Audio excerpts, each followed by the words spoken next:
주님의 은혜가 함께 하시기를 축복합니다. 오늘 성령의 능력으로 하는 전도, 이런 제목입니다.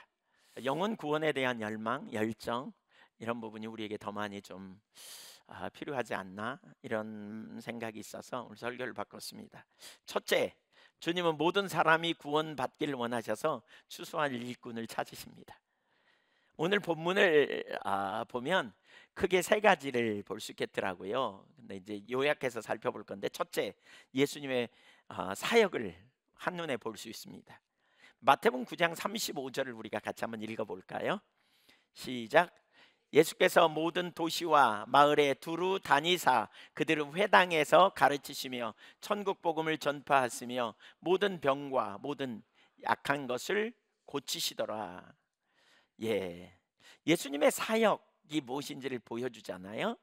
모든 도시와 마을에 두루 다니시면서 회당에서 가르치시고, 또 그뿐만 아니라 길거리에서도 가르치셨어요. 근데 뭘요? 가르치셨다, 선포하셨다는 단어와 고치셨다는 이 두 단어가 예수님의 사역의 가장 주된 단어예요.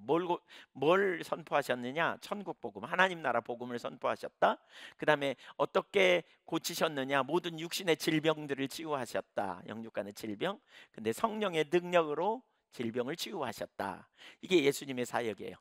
사복음서에서 예수님의 사역이 뭔가 이렇게 흙 속에다 손을 넣고 이렇게 추리면 남는 게 이거라고 말할 수 있어요.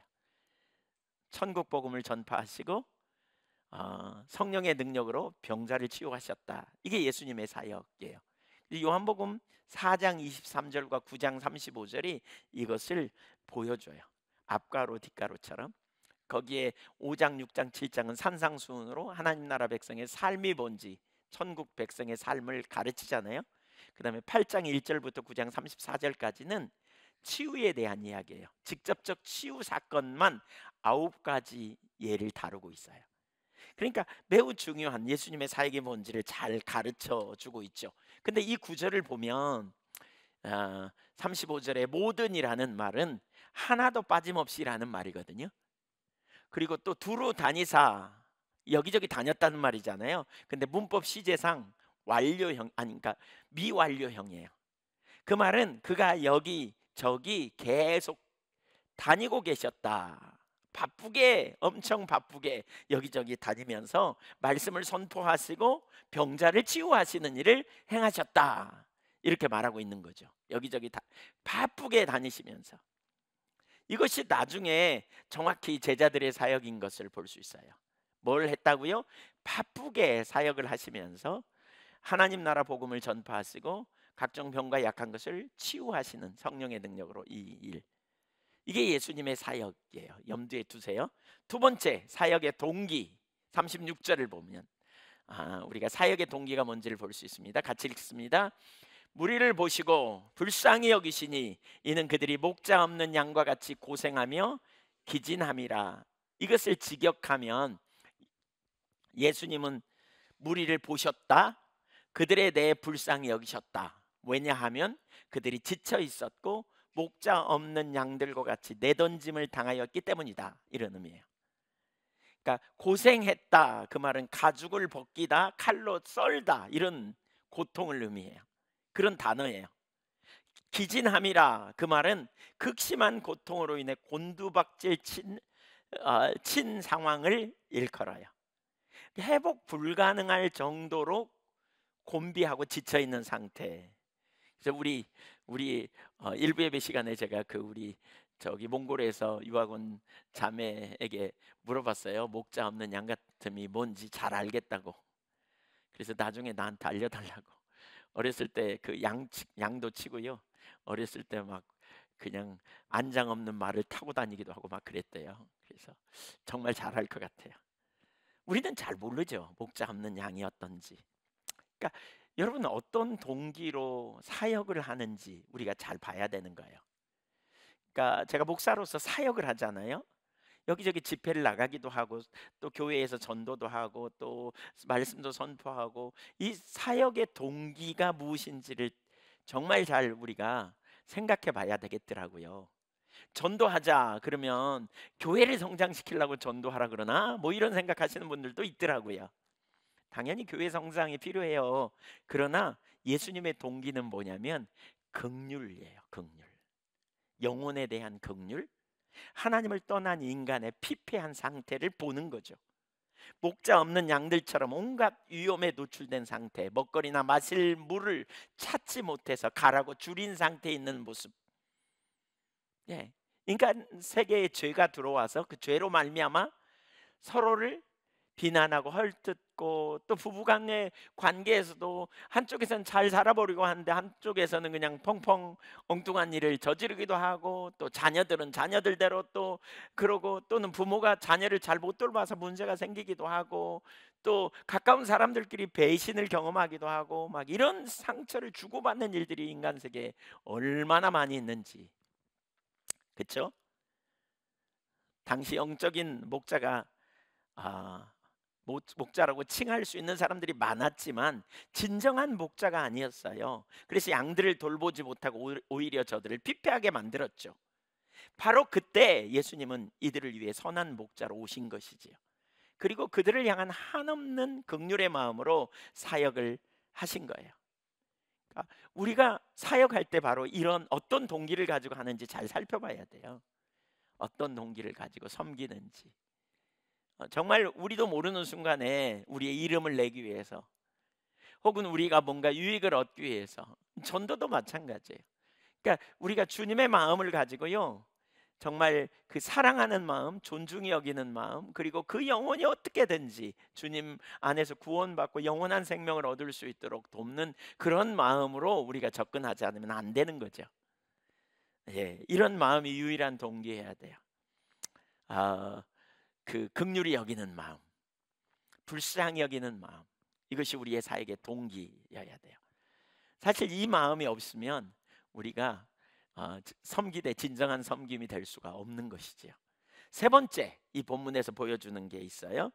추수할 일꾼을 찾으시는 주님이심을 보여줘요. 9장 37절과 38절을 같이 읽어볼까요? 시작. 예, 제자들에게 이르시되 추수할 것은 많되 일꾼이 적으니 그러므로 추수하는 주인에게 청하여 추수할 일꾼들을 보내어 주소서 하라 하시니라. 이 37절과 38절에 끊어서 읽으면 세 가지로 끊어 읽을 수 있어요. 첫째는 추수할 것은 많다라는 거예요. 추수할 것은 많다. 이게 무슨 얘기예요? 복음의 진리를 받아들일 준비가 된 영혼이 많다, 그 말입니다. 그런데 두 번째, 일꾼이 적다는 거예요. 추수할 일꾼이 적다는 거예요. 그러니까 하나님이 추수할 일꾼의 주인이시면 하나님이 하시면 되지 왜 사람을 쓰실까? 근데 하나님은 사람을 통해서 일하시거든요. 사람을 통해서 일하세요. 그래서 사람을 통해서 일하시기 위해서 추수할 일꾼을 찾으시는 거죠. 그래서 세 번째 뭐라 그래요? 추수하는 주인에게 청하라, 기도하라 그랬죠. 그래서 전도의 주체는, 영혼 구원의 주체는 누구예요? 사람이에요? 하나님이에요? 하나님이시다. 하나님이 영혼 구원의 주체시다.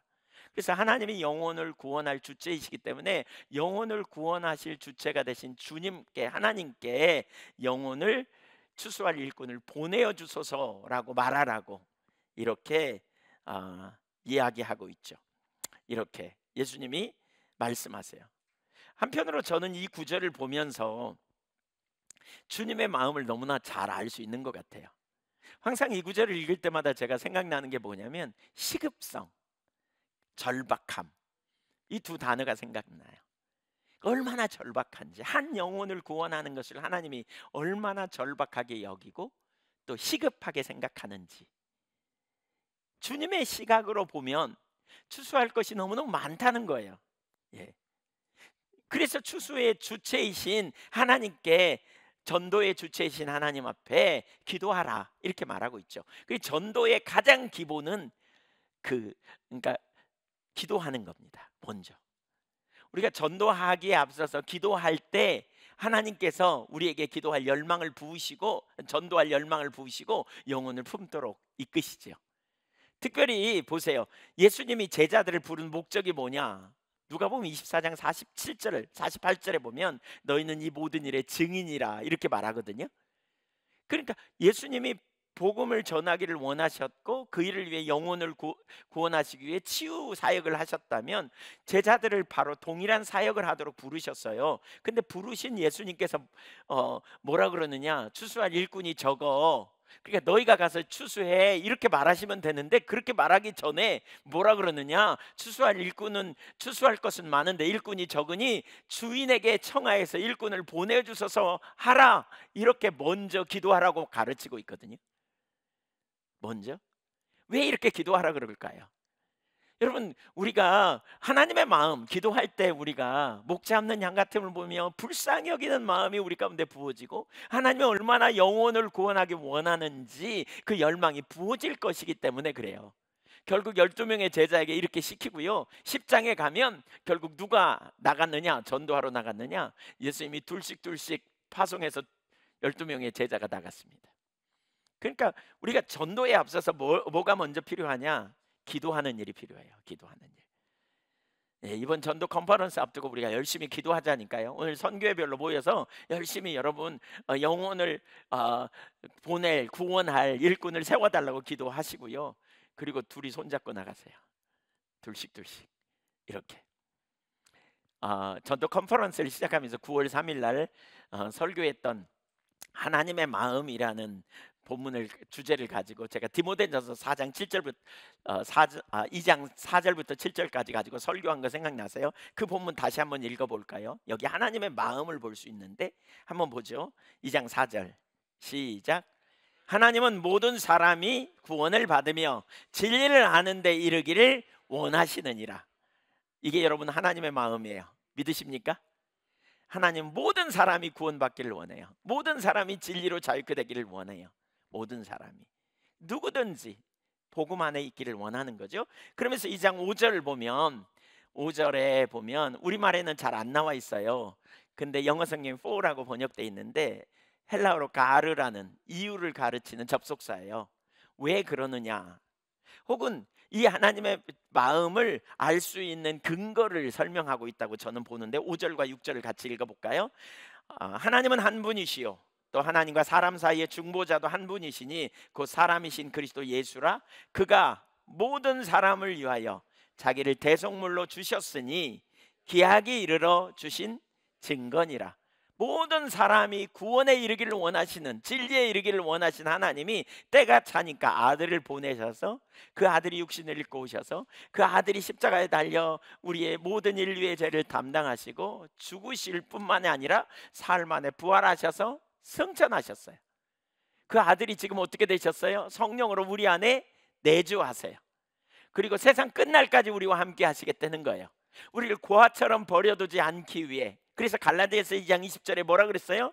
내가 그리스도와 함께 십자가에 못 박혔나니 그런즉 이제는 내가 사는 것이 아니요 그리스도께서 사시는 것이라. 이제 내가 육체 가운데 사는 것은 나를 사랑하사 나를 위하여 자기 자신을 버리신 하나님의 아들을 믿는 믿음 안에서 사는 것이라. 이렇게 말하시죠. 자, 여기 중요한 한 가지를 좀 나누고 싶어요. 제가 오늘 일부 예배 중에 하나님이 이런 감동을 주셔서 좀 이 부분을 나누고 싶어요.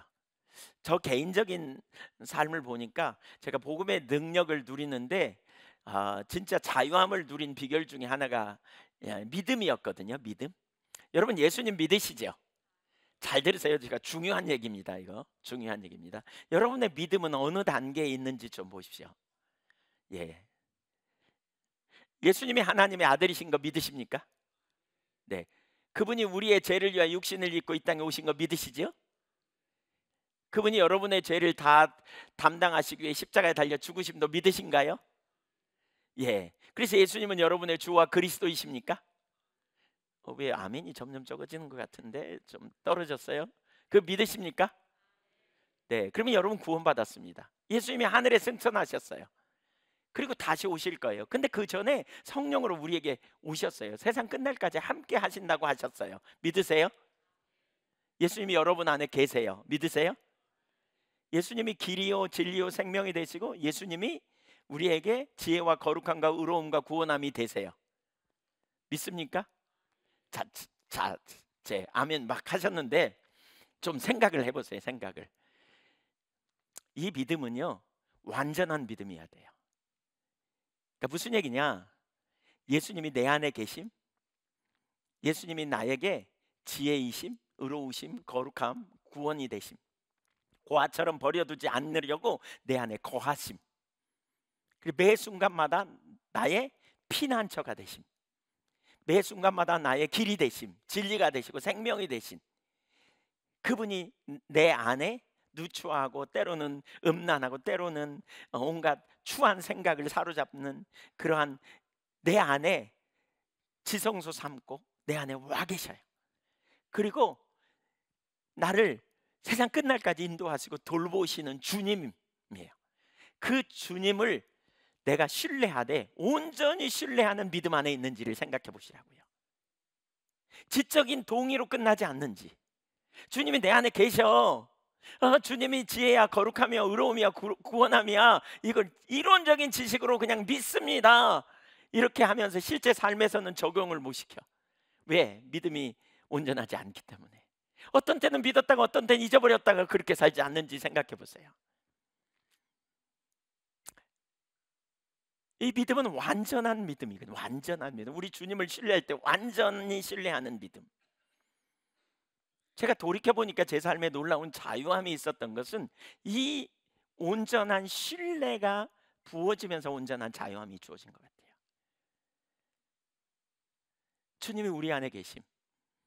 그러니까 우리가 주님께 가는 거예요. 문제가 있을 때마다. 뭐 멀리 갈 것도 없어. 내 안에 계세요. 그분께 뭐 따로 고백할 필요도 없어요. 우리가 상황, 환경, 처지, 내 감정도 다 아시죠. 그 주님 앞에 내가 달려가는 거예요. 내 상태를 고백하는 거. 그리고 길을, 처방을 달라고 구하고 인도하심을 적극적으로 구하고 그분의 음성을 듣기 원하고 그분의 인도를 받기 원하고. 이게 인격적인 주님과의 친밀한 교제 안에 있는 삶이죠. 그래서 내가 위기 가운데 있을 때 말씀을 보내셔서 깨닫게 하시고, 내가 혼돈 가운데 있을 때 하나님의 기준이 뭔지 알게 해주시고 돌이키게 하시고 새롭게 하시는 이런 은혜가 우리 가운데 주어지는 거죠. 여러분의 믿음은 어떤, 돌아보세요. 혹시 여러분 지금 제가 말하는 자리까지 이론으로는 믿지만 실제로 그 온전한 신뢰에 의한 삶을 살지 못하고 있다면 도전을 받으세요. 도전을 받아. 네. 온전한 믿음으로 서시자고요. 온전한 믿음. 오늘 일부 예배 찬양 중에 이런 찬양을 했거든요. 피난처 예수 의지해요. 주님이 우리의 피난처세요. 완전한 피난처. 그 내가 그분을 의지한다는 말은 그분 안에 거하는 거죠. 그분의 인도를 받는 거죠. 괴롭고 힘들면 그분에게 뭐가 문제인지 묻는 거죠. 답이 안 보이면 전략을 구하고 찾는 실제적인 삶으로 나아가는 거죠. 주님이 어디 계시다고요? 네, 주님이 내 안에 계세요. 내 안에 계세요. 왜 오셨다고요? 고아처럼 버려두지 않으려고. 어린아이들이 엄마 아빠 그리고 묻잖아요. 도와주세요 하잖아요. 순간순간 즉각 우리가 주님을 이렇게 알게 될 때 주님을 신뢰하는 온전한 믿음 안에 우리가 거하는 거죠.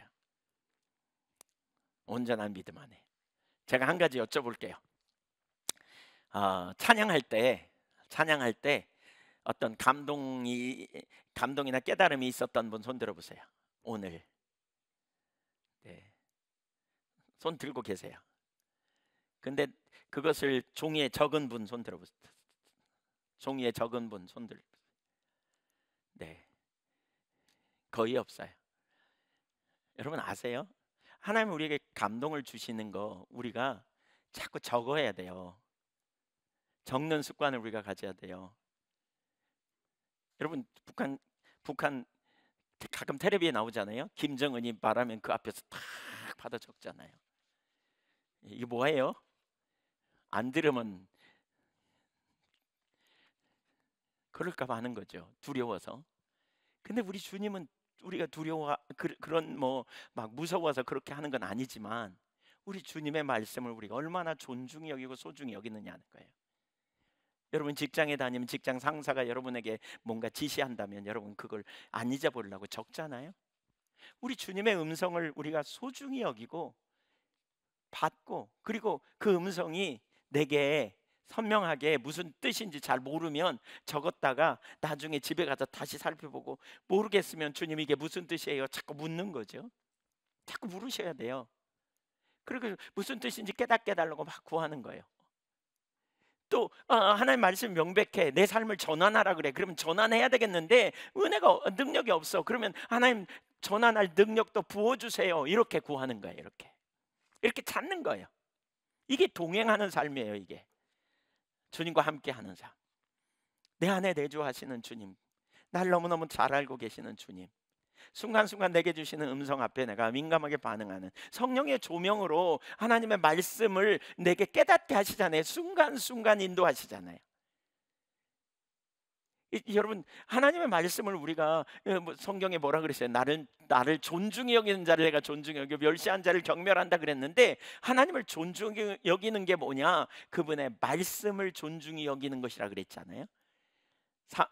사무엘이 나단 선지자가 다윗에게 말할 때 네가 어찌하여 내 말을 업신여기고, 사무엘을 하 12장 9절에 10절에 뭐라 그러냐? 네가 어찌하여 나를 멸시하고 그렇게 업신여기고, 이렇게 표현해요. 주님의 말씀을 업신여기는 것이 주님을 업신여기는 행동이라는 거예요. 네. 여러분, 그런 감동이 있을 때 자꾸 적으세요. 왜 우리가 주님의 음성 인도하심 받는데 둔감하냐면, 들어도 놓쳐버려서 그래요. 꼭 적으세요. 아셨죠? 네, 대답 좀 하세요. 적으세요. 아멘. 뭐 지금이라도 적든지 뭐 이렇게. 주님이 말씀하실 때, 찬양할 때 주신 감동, 설교할 때 하나님의 어떤 깨달음을 주시면 그냥 그거 그런갑다 그러고는 잊어버리고, 보세요. 한 2시간만 지나면 싹 잊어버릴 거예요. 어쩌면 밥 먹다가 그거 또 같이 먹어버려. 그리고 잊어버려. 네, 그래서 적어야 돼요. 그리고 다시 돌아보는 거예요. 주님이 왜 이런 말씀을 내게 주셨을까? 의미하는 바가 뭘까? 내가 뭘 가르치려고요? 이렇게 우리가 적극적인 태도와 자세를 취하는 것이 얼마나 중요한지 몰라요. 저는 핸드폰도 노트로 샀어요. 깜깜한 새벽에도 아무 때나 꺼내서 적으려고요. 주신 감동을, 제가 오늘 1부 예배 시간에도 주신 감동을 적었고 2부 예배 때 주신 감동도 여기 적었어요. 그리고 이제 물을 거예요. 제가 2부 예배 주신 감동은 뭘 의미하는지, 아주 좋은 감동인데 이게 뭘 구체적으로 의미하는지 자꾸 물으려고 그래요. 주님 어떤 의미인지 가르쳐 달라고, 깨닫게 해달라고. 이렇게 될 때 인격적인 하나님과의 교제가 실제적인 교제가 되고요, 그 주님 안에서 사는 능력을 우리가 경험하는 거죠. 예수 믿고 구원받은 게 뭐예요? 하나님의 자녀가 되는 거예요. 우리 하나님 없이 우리 힘, 우리 능력, 우리의 자원으로 살려고 하다가 피폐하고 능력을 상실하고 아무런 능력이 없었다면, 이제 예수 그리스도 안에서 우리가 놀라운 능력을 경험하고 예수 그리스도 안에서 하나님 주신 큰 은혜를 경험하고 우리가 인도하심을 구체적으로 경험하는 이런 역사들을 우리가 볼 수 있단 말이에요. 성경을 읽으면서도 하나님이 여러분을 깨닫게 하시면 적어놓고요, 그걸 자꾸 묵상하고요, 그 말씀을 통해 뭘 말씀하시고자 하는지 자꾸 해보세요. 저는 비슷한 말씀을, 감동을 계속 주실 때가 있어요. 그러면 그걸 모아서 쭉 읽어보면, 적은 걸 쭉 읽어보면 나중에 뭘 아냐면, 하나님께서 이 말씀 하시고자 하는구나, 금방 발견되더라고요. 매번 그냥 한 번에 주님의 뜻을 알 수 있지 않잖아요. 예. 모든 사람이 구원에 이르고 모든 사람에게 진리에 이르러 자유케 되기 원하는 것이 하나님의 마음이라면, 여러분, 이게 하나님의 마음이라면 우리가 뭘 해야 돼요? 우리가 뭘 해야 되는지 생각해 보세요. 모든 사람을 주님 구원에 이르게 하고 모든 사람을 전도하는 일, 추수할 일꾼을 찾으시는 주님의 말씀에 의지하여 저와 여러분이 또한 그 추수할 일꾼이 되어 복음 전하는 일에 쓰임 받아야 되겠다고 하는 거죠. 바울 사도는 그래서 바로 그 일에 부름 받았다고 고백합니다. 디모데전서 2장 7절을 읽어보겠습니다. 시작. 이를 위하여 내가 전파하는 자와 사도로 세움을 입은 것은 참말이요 거짓말이 아니니 믿음과 진리 안에서 내가 이방인의 스승이 되었노라. 예. 사람을 통해서 하나님은 일하신다. 한번 따라서 보세요. 사람을 통해서 일하신다. 누구를요? 누구를 통해서요? 예. 네. 나를 통해서, 여러분을 통해서, 하나님 여러분 통해서 일하세요. 믿으십니까? 그래서 예수님이 승천하시면서 제자들에게 이렇게 말씀하세요. 마태복음 28장 19절 20절에 그러므로 너희는 가서 모든 민족을 제자로 삼아 아버지와 아들과 성령의 이름으로 세례를 베풀고 내가 너희에게 분부한 모든 것을 가르쳐 지키게 하라. 볼지어다 내가 세상 끝날까지 너희와 항상 함께 있게 하시리라. 누가복음 24장 47절 48절에 또 그의 이름으로 죄사함을 받게 하는 회개가 예루살렘에서 시작하여 모든 족속에게 전파될 것이 기록되었으니 너희는 이 모든 일에 증인이라. 마가복음 16장 15절 또 이르시되 너희는 온 천하에 다니며 만민에게 복음을 전파하라. 마태복음 24장 14절 이 천국 복음이 모든 민족에게 증언되기 위하여 온 세상에 전파되리니 그제야 끝이 오리라. 로마서 10장 14절 15절 그런즉 그들이 믿지 아니하는 일을 어찌 부르리요 듣지도 못한 일을 어찌 믿으리요 전파하는 자가 없이 어찌 들으리요 보내심을 받지 아니하였으면 어찌 전파하리요 기록된 바 아름답도다 좋은 소식을 전하는 자들의 발이여함과 같으니라. 전하는 자 없이 어떻게 듣고 듣는 것 없이 어떻게 믿고 믿는 것 없이 어떻게 주님을 부르겠냐는 거예요. 전함으로부터 시작하는 거예요. 이게. 저들이 기도하는 일, 하나님 부른다는 말은 기도한다는 말이거든요. 믿음으로. 근데 그 전에 듣지 않았는데 어떻게 믿겠냐는 거예요. 알지 못하는데 어떻게 믿지 않는데 어떻게 기도하겠고 듣지 않았는데 어떻게 믿고 전하지 않았는데 어떻게 들을 수 있겠느냐는 거예요. 그래서 전하는 일을 해야 된다는 거죠. 디모데후서 4장 2절 너는 말씀을 전파하라. 때를 얻든지 못 얻든지 항상 힘쓰라. 범사에 오래 참음과 가르침으로 경책하며 경계하며 권하라. 우리는 어떻게 하는가? 때를 얻든지 못 얻든지 항상 복음 전하기를 힘써야 한다는 겁니다. 굉장히 강력한 표현이죠. 때를 얻든지 못 얻든지 항상 주구장창 그냥 이게 주님의 마음이에요. 주님의 마음. 주님의 마음을 가지고 우리가 영혼 구원에 우리의 초점을 둬야 돼요. 예수님이 바로 이 일을 위해 왔다라고 표현하시거든요. 예, 저와 여러분이 전도하는 일에 더 열정을 가지고 주님의 영혼 구원하시는 주님과 동역하는 동역자로 쓰임 받기를 소망합니다. 예, 그런 열정을 가져야 돼요. 하나님 나라로 온 민족이 회복되기를 원하는, 온 영혼이 구원받기를 원하는, 이게 주님의 마음. 사실 우리 예수 안에 있는 것이 얼마나 기쁨이고 우리가 감격인지 이걸 먼저 우리가 아는 게 되게 중요하죠. 주님, 나의 피난처 예수. 예, 한번 생각해 보세요. 여러분을 위하여요 하늘에서 육신을 입고 오셨어요. 여러분을 위하여 고난과 핍박과 십자가의 죽임을 당하셨어요. 여러분을 위하여 부활하시고 승천하셨어요. 그리고 이제 여러분 안에 오셨어요. 성령으로. 왜요? 고아처럼 버려두지 않으려고. 우리는 그분을 온전히 신뢰하는 믿음 안에서 사는 거예요. 내가 길이야, 내가 진리야, 내가 생명이야. 예수는 하나님께로 나서 우리에게 지혜와 의로움과 거룩함과 구원함이 되신다. 고린도전서 1장 30절에 그렇게 말하잖아요. 원래 예수님이 보혜사셨거든요. 보혜사시거든요. 그러니까 요한 1서 2장에 보면 예수님이 원래 보혜사 보혜사신데 보혜사라고 번역돼 있지는 않아요. 거기 중재자라고 번역돼 있나요? 그렇죠? 근데 그게 파라클로이토스예요. 근데 요한복음에 또 다른 보혜사를 내가 너에게 보낼 거야. 그분이 성령님이에요.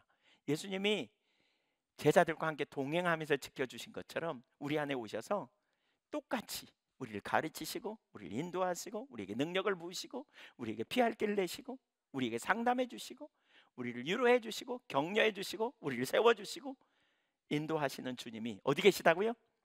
내 안에 계시다고요. 우리는 그 주님 안에서 사는 삶을 사는, 이 얼마나 대박인지 몰라요. 혼자 있지 않아요. 우리는 세상에서 버려진 존재가 아니에요. 주님이 우리 안에 거하시면서 우리와 동행하시면서 우리를 가르치시고 우리를 일으키시고 우리를 세워주시는, 우리는 그 믿음 안에 사는 거예요. 걸어가세 믿음 위에 서서 나가세 의심 버리고 그러잖아요. 그 믿음 안에서 사는 거예요. 누구든지 주를 부르는 자는 구원을 얻으리라 그랬잖아요. 영혼 구원만을 말하는 게 아니에요. 주님의 구원은 현재형이에요.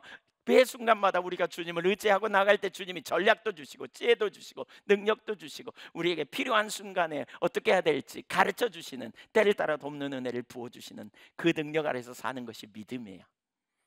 이 믿음의 삶을 살아야 돼요. 이 믿음의 삶을 살아야 복음의 능력이 뭔지를 우리가 경험해요. 주 안에 있는 기쁨이 뭔지를 알아요. 주 안에 있는 기쁨. 제가 전에 이런 얘기 했잖아요. 죽으면 왜 제가 적어도 지금도 그런 생각이 들어요. 제가 나중에 어떻게 바뀔지 몰라요. 근데 적어도 지금 순간에, 그리고 그때도 제가 그랬어요. 누워서 가만히 생각해 보니까 내일 죽는다면 오늘 상당히 설렐 것 같다, 이런 생각이 들더라고요. 내일 내가 죽는다면 오늘 상당히 기분이 설렐 것 같다. 제 아내가 그랬다 그랬더니 왜 그러냐고 물어보더라고요. 그래서 아니 그렇게 사모하는 주님을 얼굴과 얼굴을 마주대야 할 것 같은 일이 일어나니까 얼마나 좋으냐고 이렇게. 여러분은 어떠세요? 사실 어떤 정신과 의사, 아니 어떤 그 병원 의사 선생님이 그랬다 그래요. 기독교인이 믿음이 참 없다고. 제일 염려하고 근심하는 것 같다고 와가지고도. 어떤 글에 보니까 재밌나 뭐 하여튼 우픈 이야기가 있어요. 어떤 분이 성지순례를 갔대요. 어떤 부부가. 근데 이제 웃자고 한 얘기입니다. 그냥. 근데 제가 하면 웃자고 하는 얘기도 썰렁해가지고. 네. 그러니까 이제 웃어주세요. 듣고. 웃을 준비를 좀 하시고. 네. 우픈 얘기예요. 근데 웃을 수만은 없는 얘기예요. 그냥 어느 글에서 읽은 이야기예요. 그러니까. 근데 성지순례를 갔대요. 근데 부부가 갔는데 글쎄 아내가 그냥 죽었어요. 갑자기 그냥 심장마비로. 얼마나 당황스럽겠어요. 거기 이제 사람이 그러는 거예요. 이제 어떻게 할 거냐고, 시신을 한국으로 데리고 갈 거냐고, 아니면 여기서 처리할 거냐고. 한국에, 참고로 할 것은 한국에 데려가면 10,000불 이상이 들고 1,200만 원 이상이 든다는 얘기죠. 거기서 처리하면 1,000불 이하면 될 거라고, 한 100만 원이면 처리할 거라고. 그러니까 한국, 가만히 생각하더니 한국으로 갈 거라고 그러더라는 거예요. 한국으로 데리고 갈 거라고. 그래서 아니 무슨 특별한 이유가 있냐고 그랬더니 여기다 묻으면 예수님이 사흘 만에 부활하신 것처럼 부활할까 봐서 그렇다고.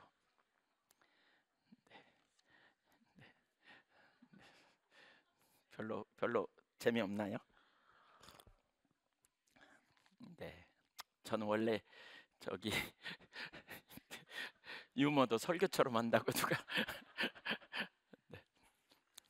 믿음 없음을 얘기하면서, 그거 믿음 엄청 좋은 거라고, 그 사람 믿음 엄청 좋은 거라고 얘기하면서, 우리가 주님을 믿는다는 게 뭔지, 내 안에 계신 주님. 우린 너무 지적 노름에서 그동안 끝나지 않았나. 지적인 노름이 아니라 성경은 하나님의 말씀이고 실제라면 우린 그 믿음의 기초에서 반응하고 살아가야 되지 않겠나 하는 거예요. 한번 생각해 보세요. 여러분, 주님이 여러분 안에 와 계세요. 왜 오셨다고요? 고아처럼 버려두지 않으려고. 그 전에 무슨 일을 했어요? 나를 위해 죽으셨대. 나를 위해 육신을, 하늘 보좌, 완전한 보좌를 버리고 나를 위해 이 땅에 오셨어요. 구원하기 위해서. 그리고 나를 위해 십자가에 달려 죽으셨어요. 내 모든 죄를 담당하시고. 그래서 나를 너무너무 사랑하시는 거예요. 그래서 고아처럼 버려둘 수 없어서 우리 안에 오셨어요. 우리 안에 세상 끝날까지 함께 하신대. 길이 되시고 진리가 되시고 생명이 되시고 능력이 되시고 힘이 되시고, 그렇죠? 상급이 되신 우리 주님. 우리는 매번 그 주님께 피할 수 있고 주님께 물을 수 있고 주님의 인도를 받고 우리는 주님의 능력을 경험하고, 그래서 요한복음 14장 16절에 진리의 영이 너희 속에 영원히 계시겠다 그랬고, 26절에 보면 그가 와서 너희에게 내가 너희에게 가르친 모든 것을 가르치고 생각나게 하시라 라고 하셨고, 그가 죄에 대해서, 의에 대해서, 심판에 대해서 알게 하시겠다고 하셨고, 그가 우리를 모든 진리로 너희를 인도하시겠다고 가르치고 있고, 우리는 그분 안에서 사는 거죠. 그분 안에서. 그래서 주 안에서 산다는 말의 의미가 뭐냐? 내가 예수 안에 있다는 말의 의미가 뭐냐? 난 주 안에 있다. 난 주 안에 있다. 예수를 따라가는 삶, 예수를 힘입어 살아가는 삶, 예수를 신뢰하고 사는 삶, 예수님이 나의 생명, 예수님이 나의 기쁨. 주 예수보다 더 귀한 것이 없는 이유가 뭡니까? 그분이 우리 안에서, 그 놀라우신 하나님이 우리에게 성전 삼고 와 계셔서 우리를 이렇게 동행하고 인도하고 계심을 알게 됨. 이게 예수님의 가치를 발견한 사람의 고백이죠. 주 예수보다 더 귀한 것은 없어. 아무 것과도 바꿀 수 없어. 너무나 놀라운 능력이죠. 그분을 신뢰하고 그분을 의지하고 그분의 음성을 듣기 원하고 그분과 동행하는 삶. 이 삶, 이게 하나님 나라 백성의 삶이죠. 이게 예수 안에 있는 삶. 그 기쁨이 여러분 안에 먼저 충만하기를 축복합니다. 그리고 우리는 뭐예요? 그 기쁨 가지고 나아가 그 기쁨을 나만이 아니고 다른 사람도 누리는 거예요. 하나님 나라 백성으로서 다른 사람에게 전하는 거죠. 영원히 구원받아요. 길이 없어요. 허덕여요. 고독해. 항상 고독해. 혼자인 것 같아. 예수를 믿어도 이 믿음이 없기 때문에 고독한 삶을 내내 살아가는 사람들이 얼마나 많은지 몰라요. 그냥 한숨 쉬고 혼자인 것 같고 낭망하고 조그만 무슨 일 있으면 염려를 그냥 한가득 하면서, 주님이 내 안에 계시면서 얘야 나 여기 있다. 근데 믿음이 없으니까 그렇게 말씀하신 주님의 음성을 못 듣는 거죠. 믿음이 없으니까, 실체적인 믿음이 없으니까. 주 안에 있는 나에게 딴 근심이 있으랴. 주 안에 있는 자는 딴 근심이 없죠. 십자가 밑에 나가 내 짐을 풀었네. 주님을 찬양하면서 할렐루야 할렐루야. 여러분 오늘 혹시 그 믿음 안에 있지 않으면 주님을 완전히 신뢰하는 믿음 안에 들어가기를 축복합니다. 그게 갈라디아서 2장 20절이에요. 내가 그리스도와 함께 십자가에 못 박혔나니 이제는 내가 사는 것이 아니야. 그리스도께서 내 안에 사시는 거예요. 나를 사랑하사 나를 위하여 자기 자신을 버리신 하나님의 아들, 그 아들을 신뢰하는 거예요. 그분이 나를 너무너무 사랑하시고 나와 함께 하시고 동행하시는 그 주님을 온전히 신뢰하는 믿음 안에서 승리하시자고요. 아멘.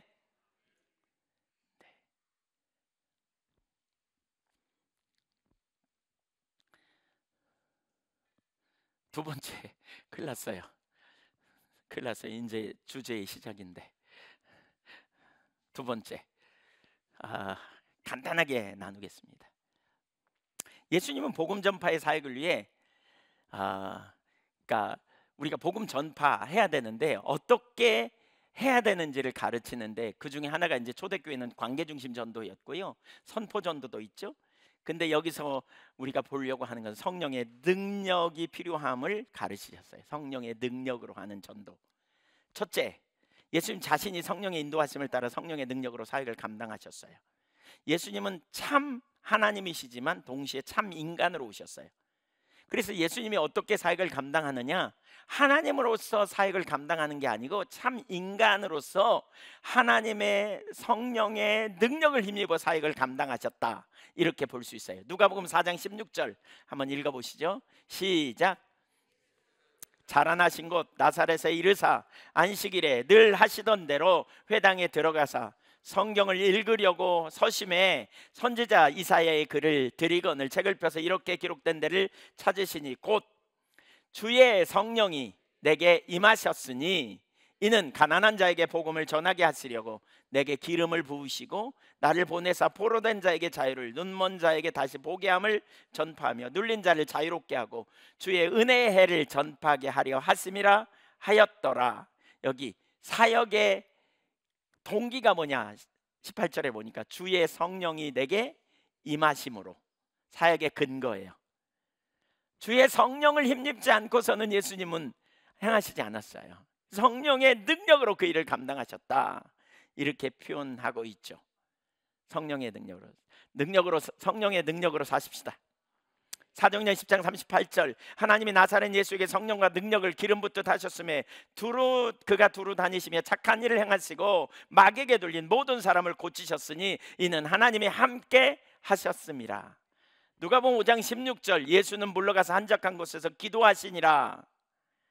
누가복음 5장 17절에 하루는 가르치실 때 갈릴리의 각 마을과 유대와 예루살렘에 온 바리새인과 율법 교사들이 앉았는데 병을 고치는 주의 능력이 예수와 함께 하더라. 여기 예수와 함께 하더라. 그 순간에요, 그 상황에 매번 가지고 있는 능력이 아니에요. 그 순간에 주님의 그 병을 고치는 능력이 나타난 거예요. 나타난 거예요. 예수님이 하나님이신데 원래 능력이 있지, 이거 아니에요.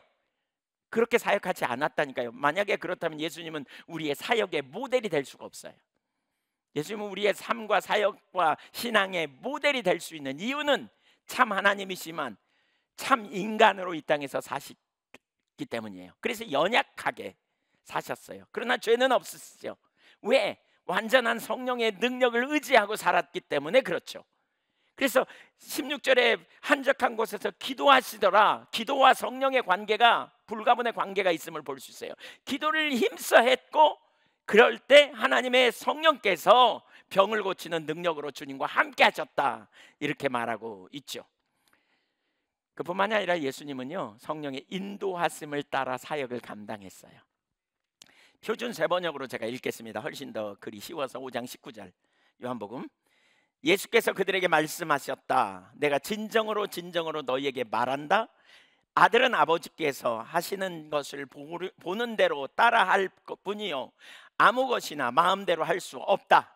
아버지께서 하시는 일은 무엇이든지 아들도 그대로 한다. 아버지께서는 아들을 사랑하여 하시는 일을 모두 아들에게 보여주시기 때문이다. 또한 이보다 더 큰 일을 아들에게 보여주셔서 너희를 놀라게 하실 것이다. 여기 뭐예요? 예수님이 요한복음 5장에 38년 된 환자를 안식일 날 침상을 들고 일어나 걸어가라, 그렇게 치유하신 사건을 두고 유대인들과 시비가 붙어요. 왜 안식일에 일하냐, 이렇게. 사실 안식일에 일하는 건 잘못된 거죠, 그렇죠? 근데 유대인들은 그 일이라는 개념을 자기 조상들의 전통을 따라 확대 해석했어요. 그래가지고 뭐 짐으로 옮기는 거, 이거 일이라고 여긴 거예요. 그러니까 성경의 근본 정신을 따라 행한 게 아니고요, 율법주의적인 정신으로 나름대로 의식을 잘 지키는 것이 신앙생활 잘하는 것이라고 여긴 거예요. 그걸 전통 삼아 가지고 마치 안식일에 침상을 들고 걸어가는 것은 일로 여긴 거예요. 그러면 예수님이, 그들의 견해에 의하면 예수님이 율법을 범했어요. 예수님은 율법을 범하시는 분이 아니에요. 1.1획도 폐하러 오시지 않았다 그랬어요. 완성시키러 왔다. 그러면 여기서 말하는 그 의미는 뭐냐? 그들의 잘못된 그것을 깨뜨리려고 안식일에 침상을 들고 걸어가게 하신 거죠. 그들의 초점은 환자가 나았냐 안 나았냐 여기에 관심이 있는 게 아니고 침상을 들고 걸어갔다는 것 때문에 강력하게 시비를 걸고 있잖아요. 지금 그들의 문제는 바로 거기 있었어요. 그러자 예수님이 이렇게 말하는 거예요. 난 아무것도 스스로 할 수 없다. 그 구절 다시 올려줘 보세요. 아무것도 스스로 할 수 없다. 마음대로 할 수 없다. 아버지가 행하는 것을 따라할 뿐이다. 그렇게 말하고 있어요.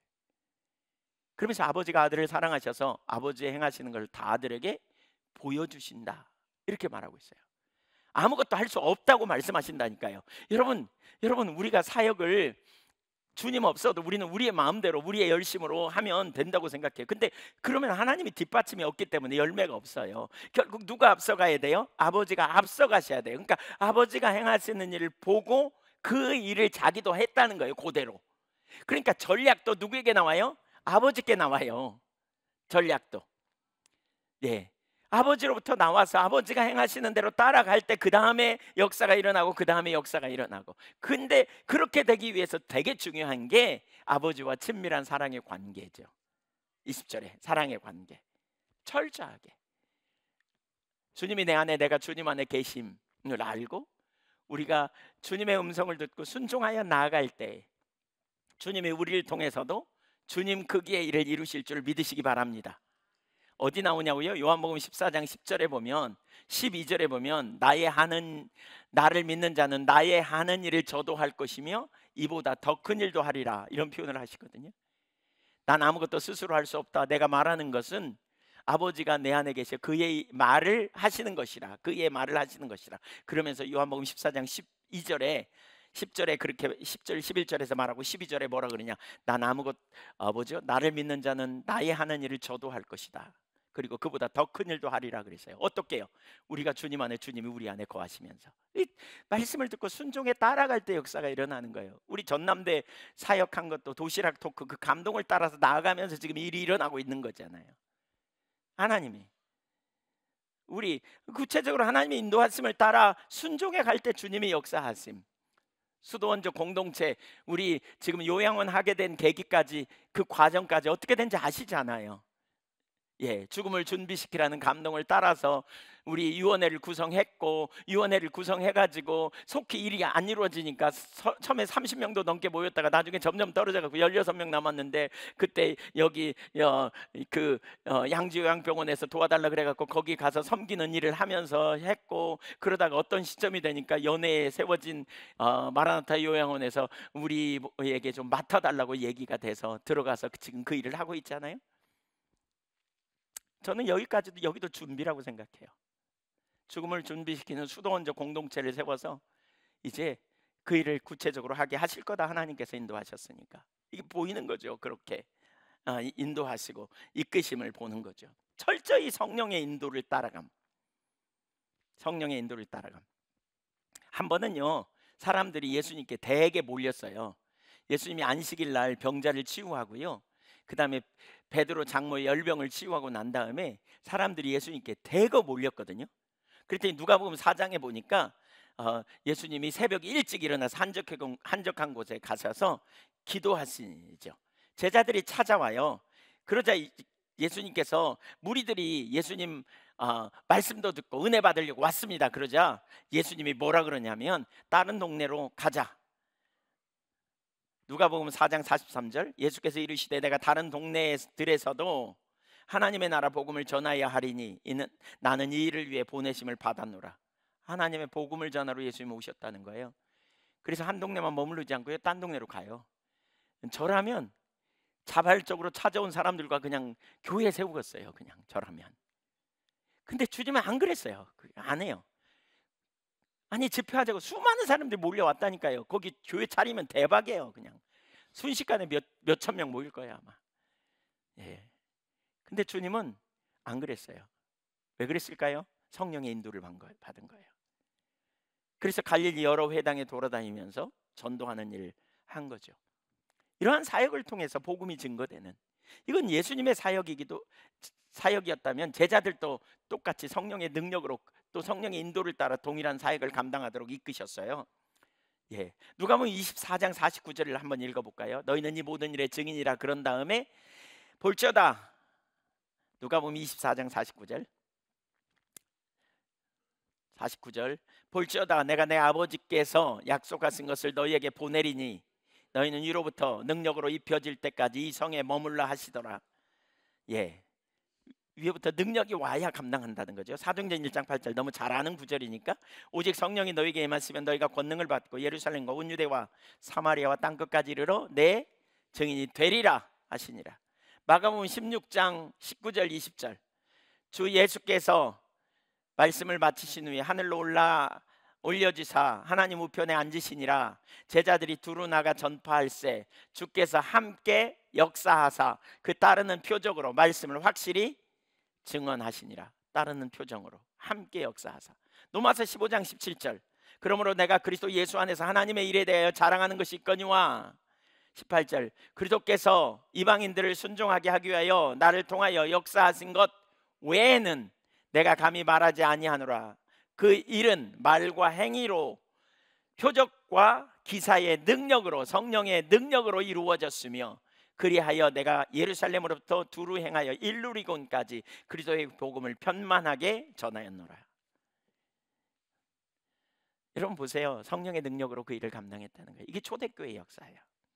그래서 마이클 그린 박사가 쓴 그의 책 나는 성령을 믿는다라는 책에 보면 그 58페이지에서 이렇게 말합니다.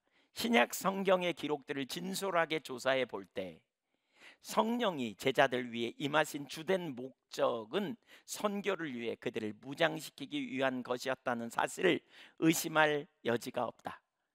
보혜사는 사람들을 편안하게 하기 위해 오신 것이 아니라 그들을 선교사로 만드시기 위해 오셨다고 말합니다. 성령으로 충만케 된 초대 교회 성도들은 복음 전파에 힘썼습니다. 그게 주님의 뜻인 걸 알았기 때문에. 그들은 복음을 전하되 어떻게 전하느냐? 예수님처럼 성령의 인도를 받았고 성령의 능력으로 사역을 감당했습니다. 예수님처럼. 실제로 그렇게 해서 초대교회가 진짜 놀랍게 부흥됐거든요. 몇 가지 예만 제가 간단히 설명을 해볼게요. 사도행전 2장 4절에 보면 오순절 성령님이 임하셨잖아요. 방언을 해요. 그러자 사람들이 막 몰렸어요. 대거 몰렸어요. 그러니까 복음이 전파될 장이 만들어진 거죠. 그러자 베드로가 이제 복음을 전파하기 시작합니다. 그랬더니 사도행전 2장 41절에 보니까 그날 3,000명이나 회개하고 돌아왔다는 거예요. 사도행전 3장 1절 이하에 보면 선천성 안진뱅이 거린을 성전 미문에 앉아서 구걸하는 거린을 치유합니다. 그러자 사람들이 솔로몬 행각에 모이게 됩니다. 이제 장이 마련된 거죠. 놀라운 역사를 보고. 그러자 베드로가 복음을 전파합니다. 그랬더니 4장 4절에 사도행전 4장 4절에 5,000명이 회개하고 돌아오는 역사가 일어납니다. 5,000명이. 너무나 놀라운 능력의 역사가 일어나죠. 사도행전 4장 29절 이하에 보면 이제 제자들이 기도하죠. 말씀을 전파하게 하시고 성령의 능력으로 감당하게 해달라고. 그러자 강력한 임재로 함께 하시면서 놀라운 역사가 일어납니다. 그 이후에도 정말 많은 곳에 사도행전 전체가 능력을 통한 성령의 능력을 통한 복음 전도가 이루어졌다 이렇게 말하고 있어요.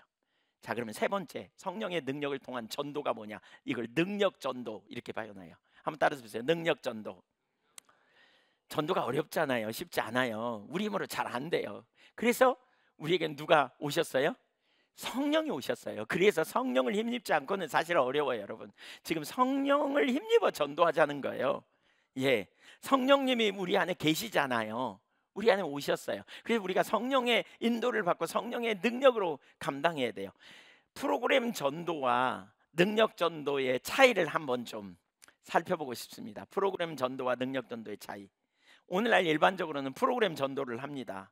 그러나 능력 전도와는 그 결과가 완전히 달라요. 그 두 개를 비교해 놓은 도표를 좀 올려주면 좋겠는데, 보세요. 프로그램 전도, 이제 어느 날 전도합시다 이래 갖고 세워놓은 전도를 얘기해요. 이것은 은사의 도움 없이 메시지 중심이에요. 그냥 메시지를 잘 준비해 갖고 전도를 나가는 거예요. 능력 전도는 시기나 장소나 대상을 성령의 인도하심을 따라 우리가 인도를 받아요. 성령의 인도를 따라요. 그러니까 여러분이 어디 길을 가다가도 누군가를 만나는데 성령께서 인도하셔서 전도하게 하실 수도 있는 거죠. 그렇죠? 차를 타고 가다가도 할 수도 있고, 뭐 이렇게 어디 놀러 갔는데 그럴 수도 있고, 이렇게 되는 거예요. 이성과 감정의 호소예요. 프로그램 전도는 사람들을 설득시키는데, 그러나 능력 전도는 성령의 인도하심으로 그의 필요를 보는 거죠. 그 다음에 준비된 메시지죠. 프로그램 전도는 일방적인 선포를 해요. 일방적인 선포, 메시지를 쫙 외워가지고 사형리 뭐 외우든지 이렇게 해서 당신 죄인입니다 뭐 이렇게 쫙 설명하는 거예요. 그러나 특정 상황에 필요한 메시지를 받는 거예요. 주님께 어떤 메시지를 나누도록 전하는 거죠. 메시지를 필요한 순간에 필요한 메시지를 전하도록 나눈 거예요. 성령의 감동을 따라서. 또 효과적으로 전파하기 위한 기법을 중요시 여겨요. 프로그램 전도는 예를 들면 전도 훈련 받아본 분들은 알아요. 옛날에, 요즘은 그렇게 못하지만 옛날에 아파트 아무나 들어갈 때는 초인종을 누른다, 띵동, 그러면 문을 연다, 그러면 발을 살짝 문 사이다 집어넣는다, 뭐 문 못 닫게 이렇게. 예, 그러다가 발이 다쳤다 뭐 이런 얘기도 하지만 문 못 닫게, 그리고 할 말을 하는 거죠. 뭐 이런 기법, 인사를 어떻게 해라, 어떻게 메시지를 전해라, 미소를 어떻게 띄어라, 이런 기법을 강조해요. 그러나 그때마다 능력 전도는 성령의 조명에 따라서 순종하는 거예요. 성령의 인도하심을 따라 순종해 가는 것. 이거 프로그램 전도의 최종 목적은 결신이에요. 근데 능력 전도는요, 제자 삼는 거예요. 프로그램 전도는 기도를 어떻게 하냐? 한번 읽어보세요. 어떻게 기도한다고요? 말씀대로 가오니 축복하옵소서, 이거예요. 근데 능력 전도는 어떻게 기도해요? 성령님 인도하소서 따르겠나이다. 네. 프로그램 전도는 어떻게 말해야 될지 두려움이 없어요. 왜냐하면 메시지를 준비하니까. 그러나 능력 전도는 불안함을 느껴요. 어떤 메시지를 전해야 될지 잘 몰라. 성령의 인도하심을 받기를 힘쓰는 거죠. 프로그램 전도, 우리가 행하면 하나님께서 역사하신다, 이거예요. 주체가 누구예요? 우리예요. 프로그램 전도는 내가 나가는 거예요. 그러나 능력 전도는 하나님께서 말씀하신 대로 내가 순종하고 나아간다, 이거예요. 주도권이 성령께 있어요. 하나님께 있어요. 프로그램 전도는 기대하는 바가 다를 수 있어요. 예수 믿어 복 받아, 그러면 기복신앙으로 갈 가능성이 높아요. 그러나 능력 전도는 저항감이 사라져 결신해서 제자로까지 나갈, 이런 일이 일어나죠. 제임스 앵겔이라고 하는 분이 쓴 그 도표를 기회가 되면 좀 나누면 좋은데, 우리 신앙의 단계를 10단계에서 마이너스 3단계까지 있어요.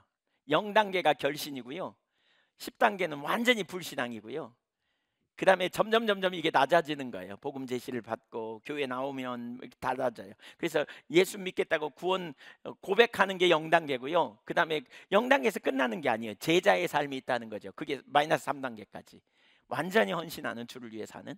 근데 이걸 보통 설득을 통한 전도는 이 단계가 20번은 해야 결신하는, 미국의 통계예요. 20번은 복음 제시를 해야 예수님 믿겠다고 결신하는 단계로 가는데, 성령의 능력을 통해서 전도하면 단번에 그냥 마이너스 1단계, 2단계, 심지어 3단계까지 확 가버린다는 거예요. 예수님 영접할 뿐만 아니라 진짜 하나님 살아계시는구나, 이렇게 전환되는 일이 일어난다는 거죠. 필요한 순간에 논증이 필요해요. 프로그램 전도는, 능력 전도는 논증에 시간을 낭비함이 없어요. 바로 그냥 영접해요. 프로그램 전도 확률적인 전도라면 능력 전도는 집중적인 전도, 확실한 효과가 있는 거예요. 예, 확실한 효과. 능력 전도를 이렇게 정의할 수 있어요. 복음을 설명함에 있어서 표적과 기사를 통해 하나님의 능력을 보여주는 것을 수반하는 것과 성령의 인도하심을 따라 예비된 사람들을 인도하는 것. 능력 전도가 일어나면 초자연적인 역사를 경험하는데, 사람들은 거기서 하나님의 실제와 능력을 경험케 되므로 복음의 불신과 저항감이 사라지고 복음을 쉽게 받아들이는 거죠. 그래서 성령의 인도하심을 받아야 된다. 한번 따라주세요. 전도는 성령으로 해야 한다, 이 말이에요. 이 말이에요.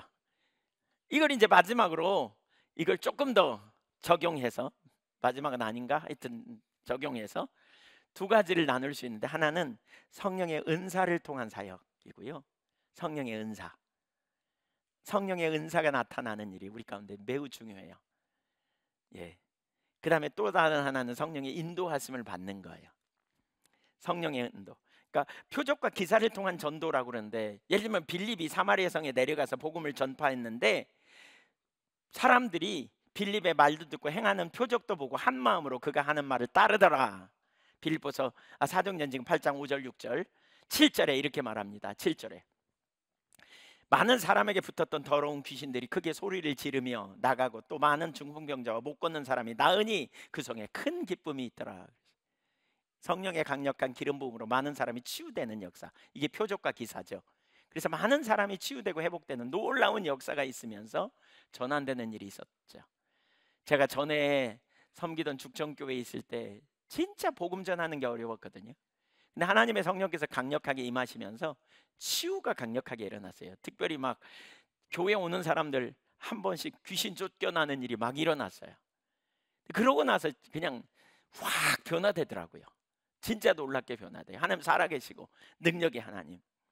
복음을 전하는 데 있어서 그 사람의 상태가 어떻든지 상관없이 이러한 성령의 능력이 나타날 때 순식간에 마음이 열리게 되고 부정적인 단계를 뛰어넘어 복음을 적극적으로 받아들이는 일이 일어나는 거죠. 예, 이런 일이 순식간에. 예를 들면 요한복음 4장의 수가성 여인의 사건도 그러잖아요. 예수님이 가서 수가성 여인에게 물 깃는 여인에게 물을 달라 그랬더니 유대인 남자가 왜 달라 그럽니까? 그렇게 대화하다가 네 남편 데려와라 그랬더니 남편 없는데요? 그랬더니 그래 네 말이 맞다. 남편 5하고 살았는데 지금 사는 남편도 네 남편이 아니지. 그러니까 그냥 당신은 선지자로소이다. 그러면서 완전히 태도가 변화되잖아요. 그러면서 뭐라 그래요? 여자가 물동이를 버려두고요 동네에 들어가서 사람들에게 이르러 나의 행한 일을 내게 말한 사람을 와서 보라. 이는 그리스도가 아니냐? 그랬더니 그들이 동네에서 나와 예수께 다 나왔다는 거예요. 논쟁이 필요 없는 한순간에 끝나는 성령의 은사. 여러분 성령의 은사를 사모하십시오. 제가 성령의 은사에 대한 강의는 되게 많이 했어요. 2012년부터 지금까지 온누리교회 가서 계속 성령과 은사 또는 십자가와 성령 이 강의를 지금까지 했거든요. 내년에도 벌써 지금 내년 5월달 6월달 강의를 여러분이 여러 곳에서 부탁을 해가지고요 내년에도 이제 적어도 하여튼 토요일날 가는 데는 안 가고 다 갈라 그러긴 하는데, 근데 제가 이걸 가만히 보면서 그런 것 같아요. 그러니까 거기서도 나누면서 성령과 은사에 대한 이해가 얼마나 중요한지 몰라. 근데 뭐에 토대해야 되냐? 복음의 토대에서 성령의 은사를 이해하면 우리가 자기 중심이잖아요. 야망이 있고 우리 중심이기 때문에 그 은사가 나타나면 우리 마음이 높아지게 되기 쉽거든요. 근데 진짜 겸비함으로 그 일을 감당해낼 때 너무너무 놀라운 역사가 있어요. 진짜 많은 사람을 새롭게 하고 회복시킬 수 있는 놀라운 은혜가 있어요. 예수님이 세리 삭개오 그 이름도 알고 상태도 알았잖아요. 이게 뭐냐면 지식의 은사거든요. 그리고 예수님이 그 삭개오의 상태를 다 드러내진 않지만 내가 네 집에 가서 유하겠다. 이게 지혜의 은사예요. 그러니까 정확한 처방을 내리는 거죠. 그게 진단과 처방, 지식의 은사와 지혜의 은사가 진단과 처방이라는 그러한 말로 해석할 수 있는데, 진단을 정확하게 하고 처방을 내리는 거예요. 어떻게 하는지. 그랬더니 그냥 그가 뒤집어지잖아요. 이전의 삶에서 완전히 돌이키는, 너무나 놀라운 일이 일어나잖아요. 그래서 은사가 우리에게 정말 필요해요. 여러분 성령의 은사를 사모하십시오. 과거에 성령의 은사가 나타났다가 지금 잘 안 나타나는 분이 있다면 은사를 회복시켜 달라고 기도하세요. 구하세요. 성령의 은사를 사모하셔야 돼요. 네. 그리고 성령의 은사가 요란하지 않아요. 사실 제가 볼 때 그 온누리교회 가서 이런 부분을 나누다 보면 실제로 많은 분들이 나도 그거 있었는데, 나도 그런 적이 있는데, 이런 분들이 꽤 많아요. 나타나지만 그게 은사인지조차도 모르는 경우가 허다하더라고요. 보니까 우리 교회의 성령의 은사에 대해 시리즈로 나눈 꽤 오래전이어서 아마 남아있는지 모르겠지만 유튜브에 아마 올라가 있지 않을까 싶은데 좀 참조해서 들으시면 참 좋겠어요. 성령의 은사. 누가 그러더라고요. 어떤 분이 성령의 은사 그렇게 잘 정리해서 온누리교회에서, 그분이 뭐 많은 지식을 가졌는지 모르지만 그렇게 잘 정리해서 전하는 사람 못 봤다고. 그러니까 아주 성경적이고 매우 잘 전한다고 저한테 그러더라고요. 아니 그냥 한 분이 한 말이긴 하지만 믿을 만한 분이 하신 말이에요. 사실 목사님이 하신 말씀이니까, 어느 목사님이. 근데 나름대로 신학 공부 많이 한 목사님이 하신 말씀이니까 건전하고 아주 분명하게 했다고 그러더라고요. 그러니까 기회가 되면 좀 들으시면 참 좋겠어요. 그리고 은사를 사모하셔야 돼요. 성경이 진짜 진리라고 믿는다면 그 일이 우리 가운데 실제로 일어나기를 우리는 사모해야 돼요. 성령의 나타남을 통해서 우리가 그러한 사역을 감당할 수 있기를 소망합니다. 두 번째, 성령의 인도하심을 받는 전도가 있어요. 하나님의 시간표가 있다, 이런 표현을 하거든요. 그래서 이런 표현을 해요. 능력 전도는 하나님의 기름 부음을 가지고 옳은 시간에 옳은 장소에 있는 것이 전도에서 또 하나의 영적 자원이다. 그리고 이것을 위해서는 단순히 순종하려는, 그리고 인도를 받으려고 하는 민감함만, 자꾸 인도받기를 사모하는 민감함만 있으면 된다, 이런 표현을 하거든요. 이게 능력 전도의 아주 중요한 포커스예요. 제가 전에 이런 얘기 나눈 적 있죠. 미국 오하이오주에 굉장히 큰 호수가 있대요. 근데 그 호수에 어떤 사람이 낚시를 하러 갔어요. 그래서 이제 그 낚시 큰 호수니까 그냥 밖에서 하는 게 아니라 보트를 내려가지고 이렇게 차에서 싣고 가서 내려가지고 이제 낚시를 하려고 그러는데 내리는 중간에 그냥 이따마는 아주 큰 물고기가 튀더래요. 그래 깜짝 놀래가지고 얼른 내려가지고 낚시도 펴지 않고 그 물고기가 튄 근방으로 가가지고 이제 낚시를 피고 있었대요. 그랬더니 순간적으로 그냥 물고기가 푹 튄 거예요. 그러니까는 자기도 모르게 손을 휘저었는데 아가미가 딱 걸린 거예요. 그러니까 아가미 걸리면 꼼짝 못 하잖아요. 이게 푸득거리면서 그냥. 그래가지고 잡았는데 기자가 물어봤어요. 그러니까 그 물고기가 어느 정도 컸냐면 낚시로 잡았다면 기네스북에 오를 만큼 그렇게 큰 고기. 예. 그래서 어떻게 잡았냐고 물어보니까 이분이 이렇게 말했다는 거예요. 나는 적당한 시간에 적당한 장소에서 손을 내저었을 뿐이에요. 지가 와서 걸렸다는 거예요. 능력 전도를 가장 잘 설명하는 것 중에 하나가 바로 이거예요. 적당한 시간에 적당한 장소에서 손을 내저었더니 지가 와서 코 꼈다는 거예요. 이게 무슨 얘기예요? 하나님은 일하시거든요.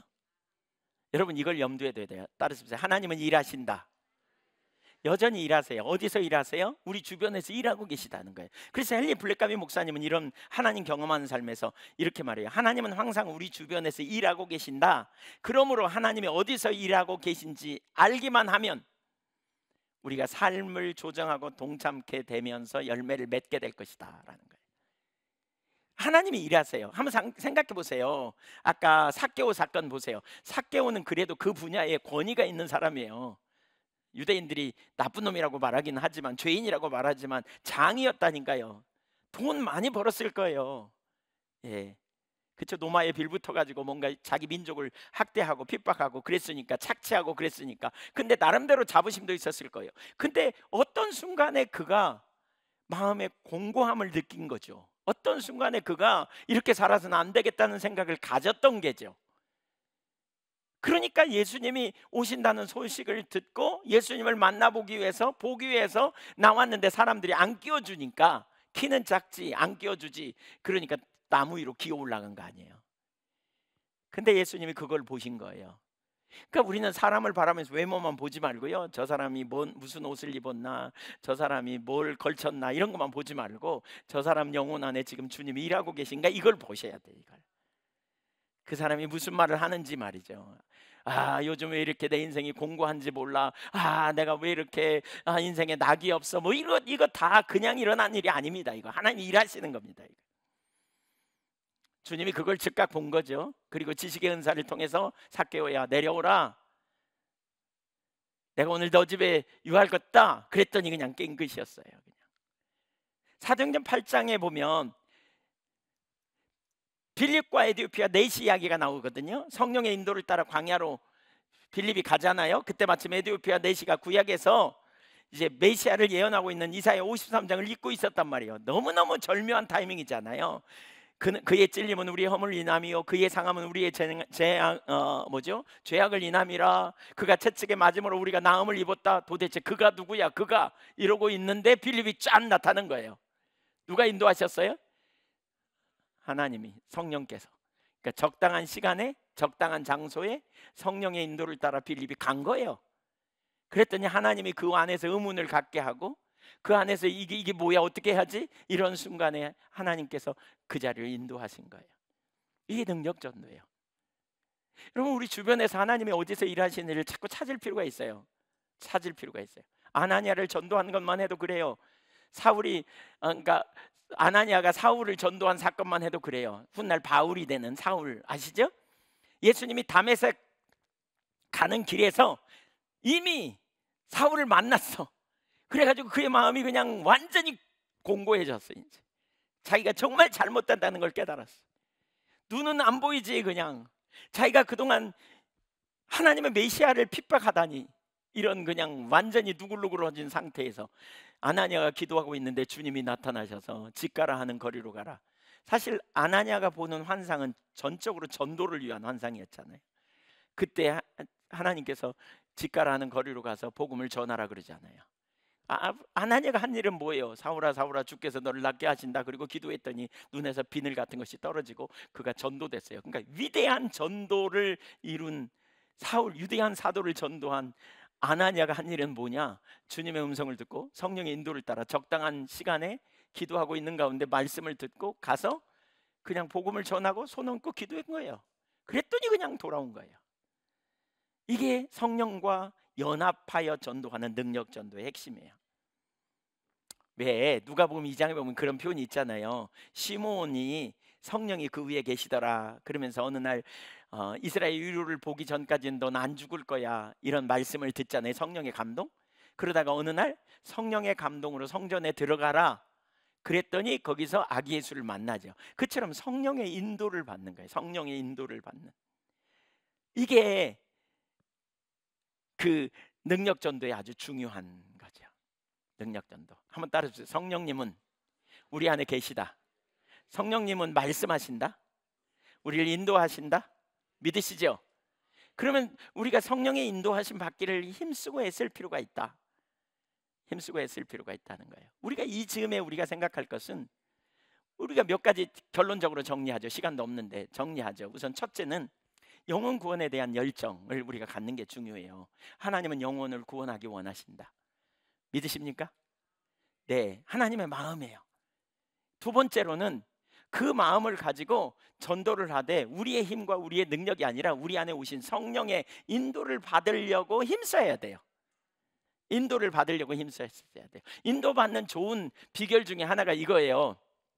인도하심을 받는 좋은 비결 중에 하나가, 저는 이렇게 전에 섬기던 교회에서 이런 기도를 많이 했어요. 지금도 뭐 그러지만 하나님 어디서 일하고 계세요? 아버지가 일하시니 저도 일하고 싶어요. 아버지가 일하는 일을 저도 하기를 원해요. 한번 따라해보세요. 어디서 일하고 계세요? 저도 함께 하고 싶어요. 그러면 주님이 여기서 일한다 금방 말할까요? 안 할까요? 대부분은 안 하세요. 대부분은 모르겠어요. 제 경험이지만 저는 대부분은 몰라요. 근데 한 번은 전에 있던 죽전교회에 있을 때 이렇게 말씀하셨어요. 전도하기 원한다. 너무나 당황스러웠어요. 왜 말씀 안 하다가 갑자기 그래서 제가 하나님 전도하기 원하시는구나. 그래서 일어나가지고요. 맨날 전도하러 나간 거 아니거든요. 농촌교회에서 뭐 맨날 그분인데 어디 전도하러 갈 뭐 그런 것도 없고 그냥 그래서 일어나가지고 오늘 전도하기 원하시는 것 같은데 좀 오세요. 그랬더니 늦게까지 남아서 기도하는 두 권사님이 오셨어요. 그래서 우리가 어디로 전도하러 갈지 성령께 물어보자고. 성령님이 전도하러 가라 그랬으니까 물어보자고. 그러고 같이 앉아서 기도했어요. 어디로 가야 될지 인도해 주세요. 막 그리고 기도했거든요. 그랬더니 강 건너로 가라 그러시는 것 같아요. 저한테는. 그래서 강 건너가 어디냐고, 강이 없는데 여기 이 동네에. 그랬더니 저기가 강이라고, 그 냇가가 하나 있거든요. 근데 거기가 나주 지석강 상류래요. 비가 많이 오면 물이 많아요. 평상시엔 별로 없다가. 그러니까 거기가 그 건너 마을에 남정리라는 마을이 있거든요. 근데 이 마을에 한 번도 제가 전도하러 간 적이 없어요. 왜냐하면 그 마을은 남녀 호랑교교를 대부분 다 믿는 마을이에요. 예수 믿는 사람 거의 없어요. 딱 한 집 있어요. 그래가지고 그럼 그리 가자고. 그러면 그 다음에 거기서 막 인도를 받았냐? 못 받았어요. 어디로 가요, 주님? 어디로 가요? 마을에 오긴 왔는데 어디로 가요? 어디로 가야 되죠? 그랬더니 권사님이 우리 저기 동서 사는 집으로 한번 가보십시다. 당신 동서래요. 그분이 예수 믿어요. 그리 가봅시다. 그랬더니 갔더니 텅텅 비었어. 집도 일하러 가가지고 낮 시간이니까. 그래서 마당에 앉아가지고요, 그 마루에 앉아서 걸터 앉아서 기도하고 있는데 눈 뜨니까 그분이 마침 들어오시더라고요. 그래서 웬일이냐고. 그래서 우리 하나님이 그런 감동을 주셔서 전도하러 왔다고. 그랬더니 마을에 사람 한 명도 없을 거래요. 다 일하러 가셨을 거래요. 그러더니 손 씻으면서 가만 계셔 보세요. 한 분 계신 것 같아요. 그러더니 좀 이따 모시고 왔어요. 그래서 그분한테 그랬죠. 우린 예수 믿는 난 목사인데 전도하러 왔다고. 오늘 새벽에 기도하면서 전도하라는 마음을 주셔서 이 마을에 왔다고. 그런데 유일하게 만난 한 분이라고 그랬더니 그분이 그러는 거 있죠. 그거 참 이상하네. 뭐가 이상한데요? 오늘 새벽에 그렇지 않아도 내가 절에 그동안 20년 동안 넘게 다녔는데 절에 다녀도 잘 되는 게 하나도 없어서 에이 절에 그만 가버릴까? 몸도 아픈데 그만 나가버릴까? 이런 생각을 하고 있었다는 거예요. 누가 일하신 거예요? 하나님이. 결과적으로 그 뒤에 이야기가 길지만 생략하고 그 마을에서요 소그룹이 하나 생길 만큼 전도가 됐어요. 결과적으로. 여러분 완전히 하나님이 앞서가시는 거죠. 우리가 한 일은 뭐냐? 그냥 감동을 따라 순종한 거예요. 순종한 거예요. 하나님께서 영혼을 구원하기 위해 추수할 것이 많아요. 우리가 해야 될 일이 있어요. 우리는 주님의 말씀을 따라 순종하고 따라가는 거예요.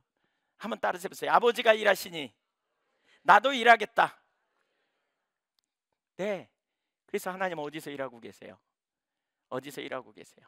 아이고, 내 상태를 봐. 누가 나를 내 꼴을 보고 전도 되겠어? 아니에요, 여러분. 우리는 빵이 어디에 있는지 아는 거지에 불과하다, 이런 표현을 해요. 우리 다 연약하지만 우린 전도하는 거예요. 예, 이때 그런 감동을 따라 순종할 때 유언 부담이 있죠. 아니면 어떡해? 에이, 아니면 어떡해? 뭐 이런 생각이 자꾸 들어요. 실제로 아닌 경우도 많이 있어요. 있을 수 있어요. 왜냐하면 잘못 인도하심을 받으니까.